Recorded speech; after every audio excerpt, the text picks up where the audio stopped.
Hey guys, if you live in the communities of Arrowbrooke, Sandbrock Ranch, or Union Park, you're gonna want to stay tuned because we have the numbers in for the month of September 2022. Hey guys, this is Gus and Karla here with KGC Realty Group. We are your Dallas real estate agents. We help families just like yours buy, sell, invest, and relocate here into the Dallas area. So yeah guys, so each and every month we do a housing market for different cities here in the North Dallas area, and we also do one specifically for these three neighborhoods which are very close to where we are. So we keep a really close eye on what the housing market is doing here in these different communities: Arrowbrooke, Union Park, and Sandbrock Ranch. So without further ado, let's jump right into the community of Arrowbrooke. Before we go in, I did change a couple of things just because we've been getting a lot of questions about new builds and pre-owns. And here's the thing, all three of these subdivisions have pre-owns and new builds. So there's been a lot of questions asking like, well, what exactly is selling? Are you looking at new builds? Are you looking at pre-owns? Are you looking at both? So in these numbers, we are looking at both pre-owns and new builds. And this time I actually added how many pre-owns sold versus how many new builds sold, and what the highest price is for both. So that way I feel like we can get you guys a little bit more detailed information. And ultimately we do these numbers for you. So we want to give you guys the best information possible. So if you guys have any other comments or suggestions, we're happy to help. So to start us off, we're going to start off with Arrowbrooke. The number of homes sold was 18. So it actually increased a little bit from the previous month. And the average price home also went up a little bit. So the average is $500,000 versus last month. The days on the market absolutely increased to 45 days on the market. And I feel everybody who lives in Arrowbrooke has also been questioning about that. So yes, the days on the market have definitely gone up. They last month sold at about 101% more over listing. So it's really like 1% over listing price. Right. Versus September, they actually dropped to 97%. And I feel that had a lot to do with how many days they were on the market. So average square foot price on that is 192. So it really did stay the same. And we actually had 6 new home builds and 12 pre-owned. So a lot of people were thinking that, they're selling so many new builds, but the actual number is that, we doubled as far as pre-owns go. So there were a lot of pre-owns that sold last month versus new builds. Now, the most expensive home that sold in Arrowbrooke was for $650,000, and it was a new build. Also, I will note that the builder kicked back $20K at the end, so it really sold for $630. And pre-owned, the most expensive was at $620, and it was a larger lot than usual. But these are all numbers to look at if you guys are thinking about selling or you're thinking about buying in Arrowbrooke. You definitely want to know not just the bottom number, but you want to know, did the seller include any incentives? Right. Because that's going to drive the factor of if you're selling, what you're going to sell your home at. And if you're buying, also it's great to know what the homes are being bought for so that you're not overpaying. Yeah, so you brought up a good point here with this new build, for example, that sold for $650, right? So if you are working with an agent, for example, don't just look at what it sold for.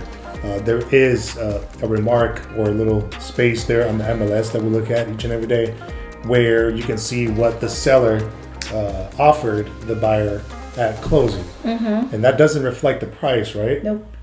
So that's just like an incentive. If the builder's doing an incentive, how much was it? 20 grand you said? 20 grand, that's not going to reflect the price. Right. So, so in reality, the builder sold that house for $630. So that's just something to really pay attention to. Again, we look at these numbers very carefully. So yeah, if you have any comments or suggestions or anything else that you want to know, leave a comment below. That way we can look at it and try to include it in the next video. Yeah. All right, guys, let's jump into the community of Sandbrock Ranch. If you are a resident there, keep an eye out here for these numbers. The number of homes sold was 21 in the month of September versus 17 the previous month. The average priced home was 523. Not a big difference there from the previous month, but 46 days in the market is the average right now versus 32 the previous month. So we can see there where the market is heading. They are selling for a little bit lower than list price, and this example from from September was about 98% lower than they listed, so about 2% off the price of the list price. 218 per square feet is average. And then here we go. The new builds sold was 11 versus pre-owned homes sold were 10. So almost 50-50 there for the month of September. The most expensive home for a new build was $861 and a pre-owned $635,000. So let's talk a little bit about Sandbrock. So I will say that with that new build, the seller did kick back some money also on closing. Okay. Can't remember off the top of my head how much, but there was definitely some incentives included. I can tell you that the pre-owned had been on the market for quite a few days. So it absolutely did not sell at list price. It sold, I want to say, very close to maybe 70,000 less than listed originally.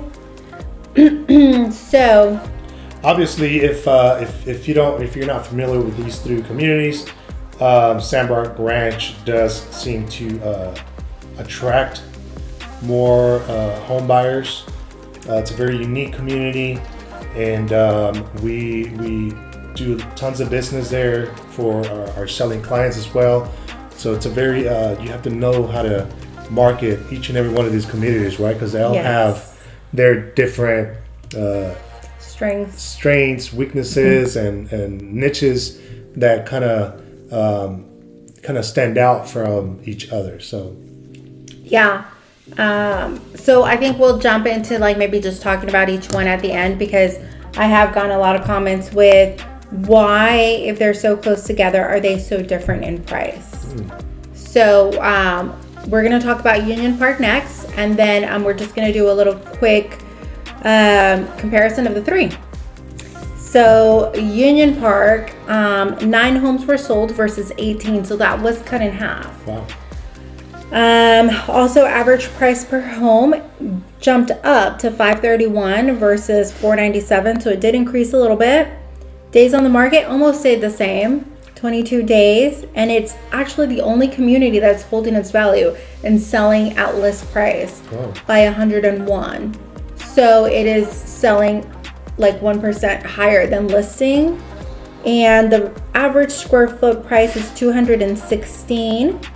Now the new builds that sold were 3 versus the pre-owned that was 6. And the most expensive home that sold was $650. It was a new build, and the most expensive pre-owned was $540.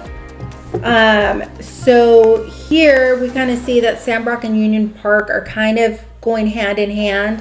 Sandbrock does have the higher up hand, I believe, because of their HOA bylaws. They don't allow any renters. Right. Now, they don't allow any renters ever. Right. It's not like a temporary, like, hey, for the first year that you own your home, you cannot rent your house. No, it's like, hey, this is per HOA guidelines. It's not going anywhere. It's not changing. So that attracts a lot of home buyers because, for very different reasons. So.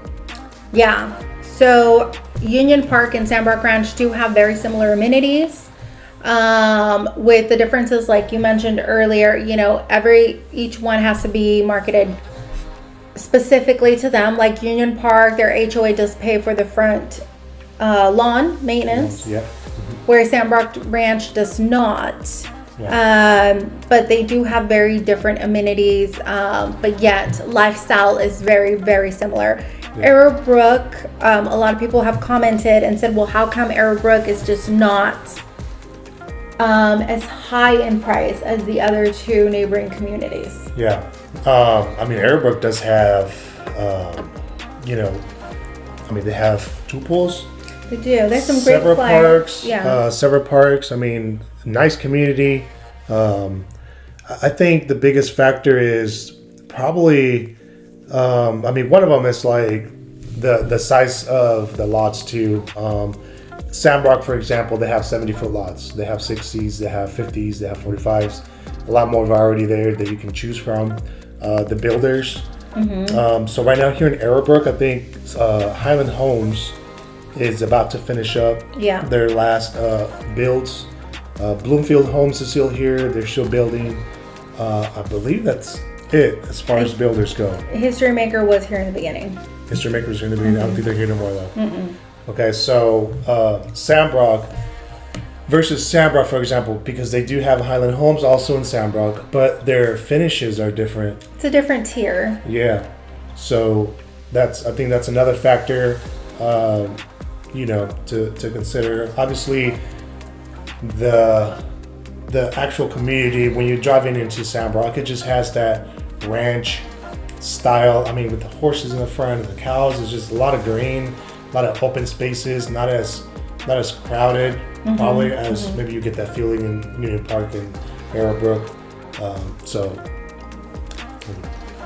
Yeah, so it's not so much that I feel Arrowbrooke is not just priced differently, but it's just there are different amenities that are gonna affect it, and the size of the lots, like you mentioned, it seems very crowded. So it's definitely a difference, but you also get great amenities in Arrowbrooke. It just all is going to depend on your budget and the price. So I wouldn't necessarily, because I know there's been some like, well, how come Arrowbrooke's not desirable, or I wouldn't necessarily say that. I think it's just different, and you're definitely marketing to a different buyer. So if you are thinking about selling your home, it's going to be a different buyer, where Arrowbrooke might be a first-time family, or price point. You got to know who to market to. Where in Sandbrock Ranch, we've seen a lot of empty nesters, for example. So you just got to know who your buyer is. You got to market it correctly. And if you're thinking about purchasing, all 3 of these communities are great options. Great builders. They are going to have some slight differences, like you mentioned, as far as finishes go, but you're still getting really great quality home builders. And I feel like any place within these 3 that you'd purchase, you wouldn't regret it. So they all have great amenities. I actually feel like Arrowbrooke has the best playgrounds out of all 3 of them. I mean, we've taken our kids to all of these parks in these 3 communities. Union Park is awesome too, though. They have, but the playground, actually, like playgrounds, Arrowbrooke has more, I believe, and each park has like its own little unique, different playground. Union Park does have a cool lounge area, like outside sitting. They call it the porch. Big old screen TV outside, outside sitting, and you can just do a lot of gatherings there, ping pong tables, and cool stuff like that. So, which I think Sandbrock Ranch does lack a little bit. They do in their playground area, I feel. They absolutely do. I wish they would redo that. But like I said, there are a lot of because you're getting such big lots in Sandbrock Ranch as well, a lot of people just throwing a playground in the backyard. Which, there's hardly any people that use the playground there. So I think they know that. Plus, they just opened up the new Sandbrook Elementary, which they've added a really cool, playground, basketball courts as well. So we are seeing more kids after school just hanging out there. Which also Union Park does have that great volleyball area with the sand. So different amenities, different price points. That's where this is all kind of headed. But ultimately, that's the difference. Why you've got the difference in square foot price and home price. It really just all boils down to the amenities and the tiers of the homes of the builders. Yeah.